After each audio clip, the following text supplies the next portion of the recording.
ನಮಸ್ಕಾರ. ಈ ಆಟದ ಹೆಸರು ರಾಶಿ ರಾಜ. ಈ ಆಟದಲ್ಲಿ ಮಕ್ಕಳು ರಾಶಿಗಳ ಹೆಸರು ಕಲ್ತ್ಕೊತಾರೆ, ನಕ್ಷತ್ರಗಳ ಹೆಸರು ಕಲ್ತ್ಕೊತಾರೆ, ಮತ್ತು ಯಾವ ನಕ್ಷತ್ರ ಯಾವ ರಾಶಿಗೆ ಸೇರಿದ್ದು ಅನ್ನೋದು ಕೂಡ ಕಲ್ತ್ಕೊತಾರೆ. ಇಲ್ಲಿ ಹೇಗಿರುತ್ತೆ ಅಂದರೆ, ಒಂದು ರಾಶಿಗೆ 9 ಪಾದಗಳನ್ನ ಹಿಡಿಯೋದು ಇರುತ್ತೆ. ನಕ್ಷತ್ರಗಳಿಗೆ ಪ್ರತಿ ನಕ್ಷತ್ರಕ್ಕೂ 4 ಪಾದ ಇರುತ್ತೆ. ಸೊ ಹಾಗಾಗಿ ನಾನು ಮೇಷರಾಶಿ ಅಂತ ಹೇಳಿದ್ದೀನಿ ಅಂತಂದರೆ ಅದಕ್ಕೆ ಅಶ್ವಿನಿ ನಕ್ಷತ್ರದ್ದು 4 ಪಾದ, ಭರಣಿ ನಕ್ಷತ್ರದ್ದು 4 ಪಾದ, ಕೃತಿಕಾ ನಕ್ಷತ್ರದ್ದು 1 ಪಾದ ಇರುತ್ತೆ. ಸೊ ಮತ್ತೆ ಕೃತಿಕಾ ನಕ್ಷತ್ರ ಮಿಕ್ಕಿದ 3 ಪಾದ ಋಷಭ ನಕ್ಷತ್ರಕ್ಕೆ, ಋಷಭ ರಾಶಿಗೆ ಹೋಗುತ್ತೆ. ಋಷಭ ರಾಶಿಗೆ ಇಲ್ಲಿ ನೋಡ್ರಿ, ಇದನ್ನೇ ಇಲ್ಲಿ ತೋರಿಸಿರೋದು 4, 4, 1 ಅಂದರೆ ಅಶ್ವಿನಿ ನಕ್ಷತ್ರದ 4 ಪಾದ, ಭರಣಿ ನಕ್ಷತ್ರದ 4 ಪಾದ, ಕೃತಿಕಾ ನಕ್ಷತ್ರದ್ದು 1 ಪಾದ.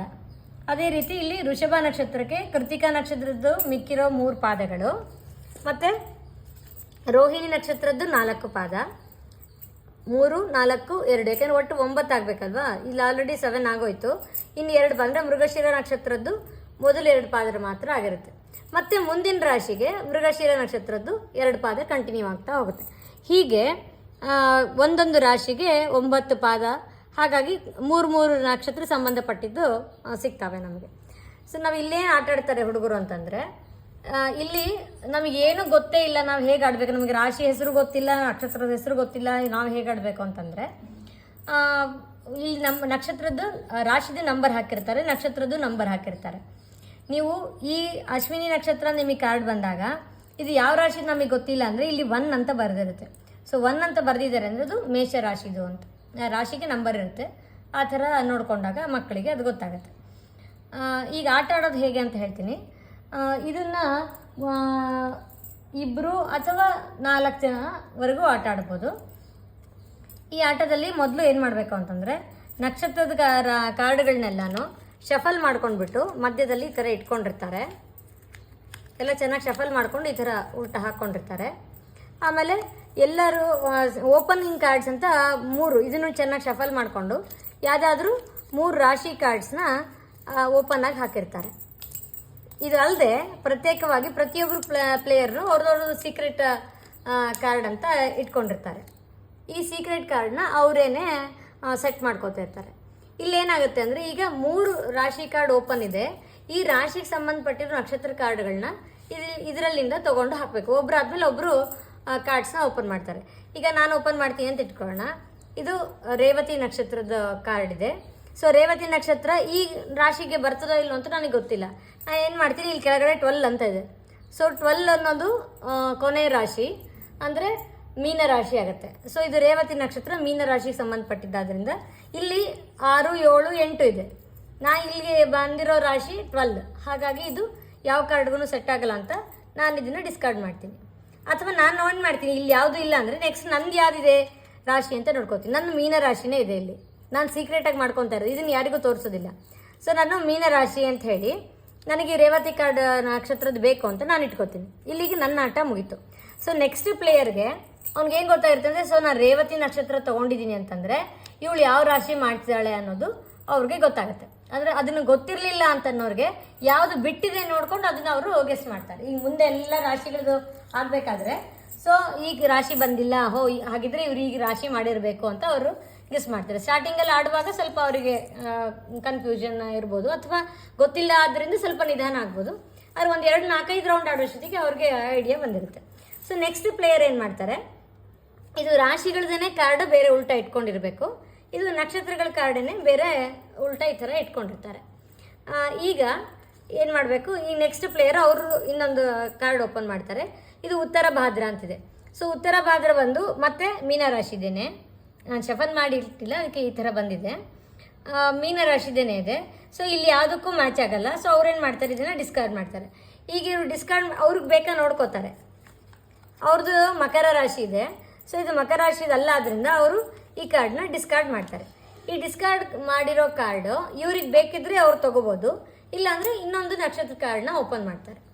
ಸೊ ಈಗ ನಕ್ಷತ್ರ ಕಾರ್ಡ್ ಇವ್ರು ಓಪನ್ ಮಾಡ್ಕೊಂಡ್ಮೇಲೆ, ನನಗೆ ಆಟ ಈಸಿ ಆಗಲಿ ಅಂತ ನಾನು ಈ ಕಡೆ ತೆಗೆದು ಹಾಕ್ಬಿಡ್ತೀನಿ.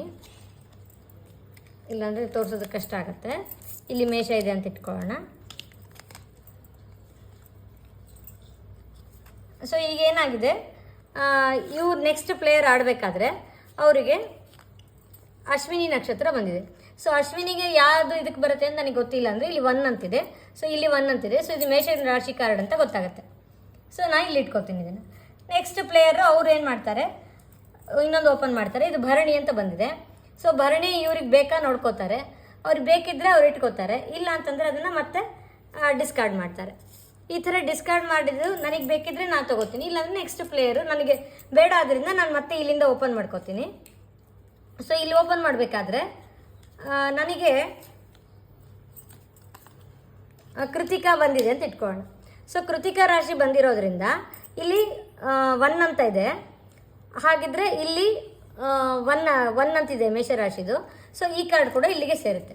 ಇದನ್ನು ನಾನು ಈ ಕಡೆ ಇಟ್ಕೋದೆ, ಯಾಕಂದರೆ 4 4 1 ಇದು 4 ಅಲ್ಲ, ಅಂದರೆ 4 ಪಾದ ಇರುವಂಥ ರಾಶಿ ಅಲ್ಲ, ಇದು ಒಂದೇ ಪಾದ ಇರುವಂಥ ರಾಶಿ. ಇಲ್ಲಿ ನಿಮಗೆ ಗೊತ್ತಾಗುತ್ತೆ.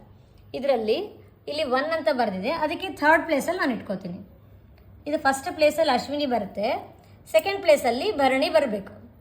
ಸೊ ಇವ್ರೇನು ಮಾಡ್ತಾರೆ, ನೆಕ್ಸ್ಟ್ ಪ್ಲೇಯರು ಭರಣಿ ಬಂದಿತ್ತಾದ್ರಿಂದ ಅವರು ಇಲ್ಲಿ ಇದನ್ನು ಇಡ್ತಾರೆ. ಸೊ ಈಗ ಮೇಷರಾಶಿದು 3 ಕಾರ್ಡ್ಸ್ನು ಬಂದಾಯಿತು. ಸೊ ಇವರು ಈ ಕಾರ್ಡ್ನ ಇಟ್ಟಿರೋದಕ್ಕೋಸ್ಕರ, ಇವ್ರು ಇದನ್ನು ಸೆಟ್ ಮಾಡಿರೋದಕ್ಕೋಸ್ಕರ ಈ ರಾಶಿಗೆ ರಾಜ ಇವರಾಗಿರ್ತಾರೆ. ಸೊ ಎಲ್ಲ ಪ್ಲೇಯರ್ಸ್ ಏನು ಮಾಡ್ಕೊಂಡಿರಬೇಕು ಅಂದರೆ ಈ ರಾಶಿದು ಮಿಡಲ್ ನಕ್ಷತ್ರ ನೆನ್ಪಿಟ್ಕೊಂಡಿರಬೇಕು. ಅಂದರೆ ಅವ್ರನ್ನ ಮತ್ತೆ ವಾಪಸ್ ಕಲೆಕ್ಟ್ ಮಾಡ್ಕೋಬೇಕಾದ್ರೆ ಅದು ಹೆಲ್ಪ್ ಆಗುತ್ತೆ. ಸೊ ಮಿಡಲ್ ಕಾರ್ಡ್ನ ನಕ್ಷತ್ರ ಅವರು ನೆನ್ಪಿಟ್ಕೊಂಡಿರ್ಬೇಕು. ಯಾಕೆ ಇದನ್ನು ಮಿಡಲ್ ಕಾರ್ಡ್ ನೆನ್ಪಿಟ್ಕೋಬೇಕು ಅಂತಂದರೆ, ಅವರು ಮಿಡಲ್ ಕಾರ್ಡ್ ನೆನ್ಪಿಟ್ಕೊಂಡಿದ್ದಾರೆ ಅಂದರೆ ಅದ್ರ ಮುಂದಿಂದು ಅದ್ರ ಹಿಂದಿಂದು ಕೂಡ ಈ ಮೇಷರಾಶಿಗೆ ಸಂಬಂಧಪಟ್ಟಿದ್ದು ಅನ್ನೋದನ್ನು ಅವ್ರಿಗೆ ಕಲ್ತ್ಕೊಳ್ಳೋದಕ್ಕೆ ಈಸಿ ಆಗುತ್ತೆ. ಈ ಸ್ಟಾರ್ಟಿಂಗಲ್ಲಿ ಅವ್ರಿಗೆ ಕಷ್ಟ ಅನಿಸುತ್ತೆ, ಆದರೆ ಆಡ್ತಾ ಆಡ್ತಾ ಅವ್ರಿಗದು ಬರುತ್ತೆ. ಸೊ ಈಗ ಇವರು ಇದನ್ನು ಮಾಡ್ಕೊಂಡಿರೋದ್ರಿಂದ ಈ ಮೇಷರಾಶಿ ಕಾರ್ಡ್ ವಿನ್ನರು ಇವರಾಗಿದ್ದಾರೆ. ಆಮೇಲೆ ಈಗ ಇನ್ನೊಂದು ರಾಶಿ ಕಾರ್ಡ್ನ ಓಪನ್ ಮಾಡಿ ಇಲ್ಲಿ ಹಾಕ್ತಾರೆ, ಈ ಪ್ಲೇಸಿಗೆ ಹಾಕ್ತಾರೆ. ಈಗ ಇದನ್ನು ಹಾಕ್ಕೊಂಡ್ಮೇಲೆ ಇವಾಗ ಇವ್ರದ್ದೇ ಚಾನ್ಸ್ ಇರುತ್ತೆ. ಇವ್ರು ಮತ್ತೆ ಓಪನ್ ಮಾಡ್ತಾರೆ ನಕ್ಷತ್ರದ ಕಾರ್ಡು. ರೋಹಿಣಿ ಅಂತ ಬಂದಿದೆ, ರೋಹಿಣಿಲಿ ಯಾವುದೂ ಇಲ್ಲ. ಸೊ ಇವ್ರಿಗೆ ಬೇಕಾಗಿರೋ ಕಾರ್ಡ ನೋಡ್ಕೋತಾರೆ. ಇದು ಮಕರ, ಅದನ್ನು ಅಲ್ಲ, ನಮಗೆ ಇಲ್ಲಿ ಗೊತ್ತಿರಲಿಲ್ಲ ಅಂದರೆ ಮತ್ತೆ ಇಲ್ಲಿ ನಂಬರ್ ನೋಡ್ಕೋತಾರೆ, ಇದು ಮತ್ತೆ ಮ್ಯಾಚ್ ಆಗಲ್ಲ. ಸೊ ಇವರು ಬೇಡ ಅಂತ ಡಿಸ್ಕಾರ್ಡ್ ಮಾಡಿ ಇದನ್ನು ಹಾಕ್ತಾರೆ. ಸೊ ಇವ್ರೇನು ಮಾಡ್ತಾರೆ, ತಮಗೇನಾದರೂ ಬೇಕಾ ನೋಡ್ಕೋತಾರೆ. ಇದು ಧನುರಾಶಿ ಇದೆ, ಧನುರಾಶಿ ಇವ್ರಿಗೆ ಬೇಕಿಲ್ಲ, ರೋಹಿಣಿ ನಕ್ಷತ್ರ ಆಗಲ್ಲ. ಸೊ ಇವ್ರೇನು ಮಾಡ್ತಾರೆ, ಮತ್ತೆ ಬೇರೆ ನಕ್ಷತ್ರದ ಕಾರ್ಡು ಓಪನ್ ಮಾಡ್ತಾರೆ. ಹೀಗೆ ಇವ್ರು ಆಡ್ತಾ ಆಡ್ತಾ ಯಾರ್ಯಾರು ಇದನ್ನು ಸೆಟ್ ಮಾಡ್ಕೋತಾರೋ ಇವ್ರು ಅಬ್ಸರ್ವ್ ಮಾಡ್ತಾ ಇರಬೇಕು. ಸೊ ಇವ್ರು ಮೇಷ ರಾಶಿ ಮಾಡ್ಕೊಂಡಿದ್ದಾರೆ, ಇವರು ತುಲಾ ರಾಶಿ ಮಾಡ್ಕೊಂಡಿದ್ದಾರೆ. ಇದನ್ನು ನಾವು ನೆನ್ಪಿಟ್ಕೊಂಡ್ರೆ ಸೆಕೆಂಡ್ ಲೆವೆಲಲ್ಲಿ ಆಡ್ಬೇಕಾದ್ರೆ ಅವ್ರಿಗದು ಈಸಿ ಆಗುತ್ತೆ. ಈ ಥರ ಎಲ್ಲ ರಾಶಿಗಳ ಕಾರ್ಡ್ಗಳು ಖಾಲಿ ಆದಮೇಲೆ, ಅಂದರೆ ಈಗ ಅವ್ರು ಮಾಡ್ಕೊಂಡಿದ್ದೂ ಆಗೋಯ್ತು ಅಂತ ಇಟ್ಕೊಳ್ಳೋಣ. ಈಗ ಅವ್ರು ಮಕರ ರಾಶಿ ಮಾಡ್ಕೊಂಡ್ರು, ಅವ್ರದ್ದು ಆಗೋಯ್ತು, ಸೆಟ್ ಆಗಿದೆ, 3 ಕಾರ್ಡ್ಸ್ ಬಂದಾಯಿತು ಅಂದರೆ ಮತ್ತೆ ಇನ್ನೊಂದು ರಾಶಿ ಕಾರ್ಡ್ ತೊಗೊಂಡು ಇನ್ನೊಂದು ಅವ್ರು ಸೀಕ್ರೆಟಾಗಿ ಮಾಡ್ಕೋತಾರೆ. ಸೊ ನಾವು ಅಬ್ಸರ್ವ್ ಮಾಡ್ತಿರ್ಬೇಕು, ಇವರು ಯಾವ ಕಾರ್ಡ್ ಸೆಟ್ ಮಾಡ್ಕೋತಾ ಇದ್ದಾರೆ, ಯಾವ ಕಾರ್ಡ್ ಎತ್ಕೋತಾ ಇದ್ದಾರೆ, ಅದು ನಮಗೆ ಗೊತ್ತಾದರೆ ನಾವು ಕಲೆಕ್ಟ್ ಮಾಡ್ಕೊಳ್ಳೋದಕ್ಕೆ ಈಸಿ ಆಗುತ್ತೆ. ಈ ಥರ ಎಲ್ಲ ರಾಶಿ ಕಾರ್ಡ್ಗಳದನ್ನು 3 ಎಲ್ಲ ಸೆಟ್ ಆದಮೇಲೆ ಇವೆಲ್ಲರೂ ಒಬ್ಬೊಬ್ಬರಿಗೆ ಒಂದೊಂದು ಕಾರ್ಡ್ಗಳು ಬಂದುಬಿಟ್ಟಿರ್ತವೆ. ಈ ನಕ್ಷತ್ರದ ಕಾರ್ಡ್ಗಳು ಕೂಡ ಎಲ್ಲವೂ ಖಾಲಿಯಾಗಿರ್ತವೆ. ಸೊ ಆಮೇಲೆ ಏನಿರುತ್ತೆ, ಈಗ ಕಲೆಕ್ಟ್ ಮಾಡ್ಕೊಳ್ಳೋ ಕೆಲಸ ಇರುತ್ತೆ. ಸೊ ಇವರು ಒಬ್ಬರು ತುಲಾ ರಾಶಿ ಮಾಡ್ಕೊಂಡಿರ್ಬೋದು, ಒಬ್ಬರು ಮೀನ ರಾಶಿ ಮಾಡ್ಕೊಂಡಿರ್ಬೋದು, ಒಬ್ಬರು ವೃಶ್ಚಿಕ ಮಾಡ್ಕೊಂಡಿರ್ಬೋದು, ಕುಂಭ ಒಬ್ಬೊಬ್ಬರು ಒಂದೊಂದು ಮಾಡ್ಕೊಂಡಿರ್ತಾರೆ. ಈಗ ಯಾರು ಆಟನ ಎಂಡ್ ಮಾಡಿರ್ತಾರೋ ಅವ್ರ ಟರ್ನ್ ಇರುತ್ತೆ. ಅವ್ರು ಮಿಕ್ಕಿರೋ 3 ಜನದಲ್ಲಿ ಯಾವುದನ್ನು ಬೇಕಾದರೂ ಅವ್ರು ಸೆಟ್ ಮಾಡ್ಕೊಂಡಿದ್ದನ್ನು ನೋಡಿ ಕೇಳಿ ಇಸ್ಕೋಬೇಕು. ಫಾರ್ ಎಕ್ಸಾಂಪಲ್, ಇವಳು ವೃಷಭ ರಾಶಿ ಮಾಡ್ಕೊಂಡಿದ್ದಾಳೆ ಅಂತ ನನಗೆ ಗೊತ್ತಿತ್ತಂದರೆ ನಾನೇನು ಕೇಳ್ತೀನಿ, ವೃಷಭ ರಾಶಿ ಅದರದ್ದು ಮಿಡಿಲ್ ನಕ್ಷತ್ರ ಅಂತಂದರೆ ಏನಾಗುತ್ತಲ್ಲಿ ಅಶ್ವಿನಿ, ಭರಣಿ, ಕೃತಿಕಾ ಅಲ್ಲಿ ಮುಗಿದಿರುತ್ತೆ. ರೋಹಿಣಿ, ಮೃಗಶಿರ, ಆರ್ದ್ರ ಬರುತ್ತೆ. ಆಗ ನಾನು ಕೇಳಬೇಕಾದ್ರೆ ಇದು ಕೃತಿಕಾ ನಕ್ಷತ್ರದ 3ನೇ ಪಾದ, ಅಶ್ವಿನಿ, ಭರಣಿ, ಕೃತಿಕಾ ಆಯಿತು. ಈಗ ವೃಷಭ ರಾಶಿ ರೋಹಿಣಿ ಅಂತ ನಾನು ಕೇಳಿದ್ರೆ ಇವರು ವೃಷಭ ರಾಶಿದು ಎಲ್ಲ ನಕ್ಷತ್ರಗಳು ಕೂಡ ಕೊಡ್ತಾರೆ. ಅಂದರೆ ಕೃತಿಕಾನೂ ಕೊಡ್ತಾರೆ, ರೋಹಿಣಿನೂ ಕೊಡ್ತಾರೆ, ಮೃಗಶಿರದ 2 ಪಾದ ಕೂಡ ಕೊಡ್ತಾರೆ. ಇಷ್ಟು ಕಾರ್ಡ್ಸ್ ಪ್ಲಸ್ ರಾಶಿ ಕಾರ್ಡು ಕೊಡ್ತಾರೆ. ಸೊ ಈಗ ನಂದಾಯಿತು. ಈಗ ನಾನು ಗೆಸ್ ಮಾಡಿರೋದ್ರಲ್ಲಿ ರಾಂಗ್ ಆಗ್ಬಿಟ್ಟಿದ್ರೆ, ಅಥವಾ ಈಗ ಇವ್ರು ವೃಷಭ ರಾಶಿ ಮಾಡಿದ್ದಾರೆ, ಕುಂಭನೂ ಇವರೇ ಮಾಡಿದ್ದಾರೆ ಅಂತ ಅಂದ್ಕೊಂಡು ನಾನು ಕೇಳಿಬಿಟ್ಟೆ ಅಂತ ಇಟ್ಕೊಳ್ಳೋಣ. ಇವ್ರ ಹತ್ರ ಕುಂಭ ರಾಶಿದು ಯಾವುದೂ ಇರಲ್ಲ. ಇವಾಗ ಇವ್ರ ಚಾನ್ಸ್. ಇವ್ರೇನು ಮಾಡ್ತಾರೆ, ನಾನೇ ಅವ್ರ ಹತ್ರ ಇಸ್ಕೊಂಡಿರೋದ್ರಿಂದ ಅವ್ರಿಗೆ ನಾನು ಯಾವ ಕಾರ್ಡು ಈಗ ಕೊಟ್ಟಿರ್ತಾರೋ ಅವ್ರಿಗೆ ಗೊತ್ತಾಗುತ್ತೆ. ಸೊ ವೃಷಭ ರಾಶಿ ಅಂತ ಕೇಳ್ತಾರೆ. ಈಗ ನಾನು ಮತ್ತೆ ಎಲ್ಲ ವಾಪಸ್ ಕೊಡ್ತೀನಿ.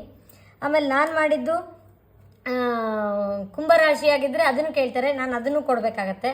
ರಾಂಗ್ ಗೆಸ್ ಆದರೆ ನನ್ನ ಚಾನ್ಸ್ ಸಿಕ್ಕತ್ತೆ. ಸೊ ಈ ಥರ ನಾವು ಯಾರ ಹತ್ರ ರಾಂಗ್ ಗೆಸ್ ಮಾಡ್ತೀವೋ ಅವ್ರಿಗೆ ಚಾನ್ಸ್ ಸಿಗುತ್ತೆ. ಅವರು ಯಾವ್ದು ಕಾರ್ಡ್ಗಳನ್ನ ಸೆಟ್ ಮಾಡ್ಕೊಂಡಿದ್ದಾರೋ ಆ ಥರ ಕೇಳಿ ಇಸ್ಕೋತಾರೆ. ಸ್ವಲ್ಪ ಬಿಗಿನರ್ಸಿಗೆ ಕರೆಕ್ಟಾಗಿ ಮಿಡಲ್ ನಕ್ಷತ್ರ ನಮಗೆ ನೆನಪಿರ್ತಾ ಇಲ್ಲ, ಕಷ್ಟ ಆಗ್ತಾ ಇದೆ ಅಂದರೆ ಆ 3ರಲ್ಲಿ ಯಾವುದಾದ್ರೂ ಒಂದು ಅಂತ ಇಟ್ಕೊಂಡಾದರೂ ಕಲ್ತ್ಕೊಳ್ಳಿ. ಆಮೇಲೆ ಆಡ್ತಾ ಇನ್ನು ಸ್ವಲ್ಪ ಪರ್ಫೆಕ್ಷನ್ಗೋಸ್ಕರ ಕರೆಕ್ಟಾಗಿ ಮಿಡಲ್ ನಕ್ಷತ್ರನೇ ಹೇಳಿದ್ರೆ ಅವ್ರಿಗೆ ಅದ್ರ ಹಿಂದಿಂದು ಮುಂದಿಂದು ಕೂಡ ಅದಕ್ಕೆ ಸಂಬಂಧಪಟ್ಟಿದ್ದು ಅಂತ ಹೇಳಿ ಗೊತ್ತಾಗುತ್ತೆ. ಹೀಗೆ ಆಡೋದ್ರಿಂದ ಪ್ರತಿ ರಾಶಿಗೆ ಯಾವ್ಯಾವ ನಕ್ಷತ್ರಗಳು ಬರ್ತವೆ. ಆಮೇಲೆ ಇಲ್ಲಿ ನಾವು ರಾಶಿ ನಂಬರ್ಗಳನ್ನ ಹಾಕಿರ್ತೇವೆ. ಕೆಲವು ಸರ್ತಿ ಏನಾಗುತ್ತೆ, ಈಗ ಮೇಷರಾಶಿಗೆ ಅಶ್ವಿನಿ ಭರಣಿ ಕೃತಿಕಾ ಅಂದಾಗ ಅಶ್ವಿನಿನೂ ಫುಲ್ ಇರುತ್ತೆ, ಭರಣಿನೂ ಫುಲ್ ಇರುತ್ತೆ, ಕೃತಿಕನೂ ಒಂದು ಪಾದ ಇರುತ್ತೆ. ಸೊ ಈಗ ಅವ್ರಿಗೆ 3ರಲ್ಲಿ ಮಿಡಲ್ ಕಾರ್ಡ್ ಯಾವುದು, ಇದನ್ನೂ 4 ಇದೆ, ಇದನ್ನೂ 4, ಯಾಕಂದ್ರೆ ಇಲ್ಲಿ ಬರೀ 4, 4, 1 ಅಂತ ಅಷ್ಟೇ ಹಾಕಿರ್ತಾರೆ.